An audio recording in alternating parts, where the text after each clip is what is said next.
به نام خدا، سلام دارم خدمت شما همراهان عزیز کالنجی. بنده محمود غفاری هستم و در این آموزش میخوایم به یکی از تجهیزات برق صنعتی بپردازیم که در عین حال که خیلی مکانیزمش ساده هستش و اکثر شما شاید هم بدونید چی هستش، ولی یکی از پر استفاده ترین تجهیزات برق صنعتی محسوب میشه. بهش میگیم لیمیت سویچ. لیمیت سویچ ها چون خیلی کاربردی هستن توی مدارات برق صنعتی و کلا با حرکت یک جسمی مدار رو قطع و وصل میکنن، خیلی کاربردی هستن.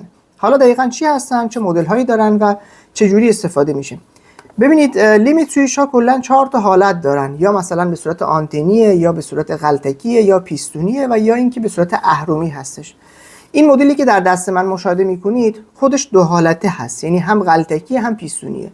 به صورت پیشفرض حالت غلطکیه یه حالت تایر مانندی در بالاش هست. وقتی یه جسمی فلزی یا حالا هر جسم دیگه‌ای بهش برخورد کرد، این به سمت داخل میره و در نهایت کنتاکت عمل میکنه و اگر ما این 4 تا پیچ رو باز بکنیم تبدیل میشه به یک لیمیت سویچ پیستونی که این قسمت فلزیش ببینید به سمت پایین میره.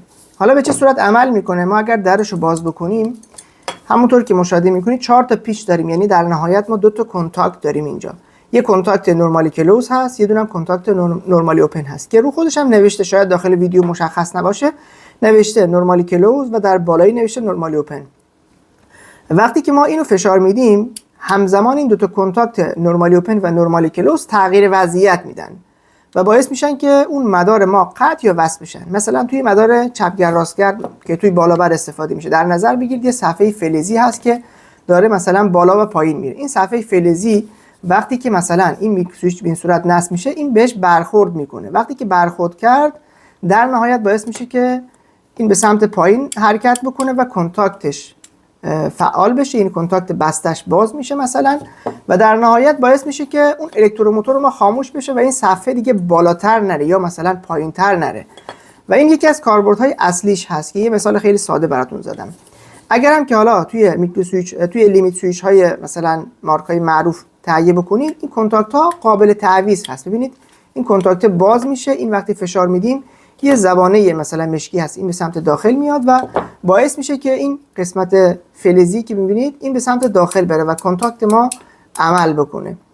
اینو وقتی ما به این صورت تغییر وضعیتش رو مشاهده کردیم، ممکنه در طی کارکردهای زیاد، چون به صورت مکانیکی مدام داره عمل میکنه، ممکنه پلاتینش بچسبه خراب بشه، ولی این قسمت دیگه مشکلی براش پیش نمیاد.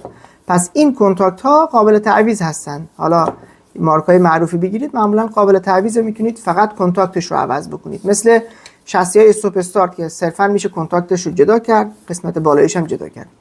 امیدوارم این آموزش براتون مفید باشه و نهایت استفاده رو ازش ببرید. موفق و مؤید باشید و خدا نگهدار.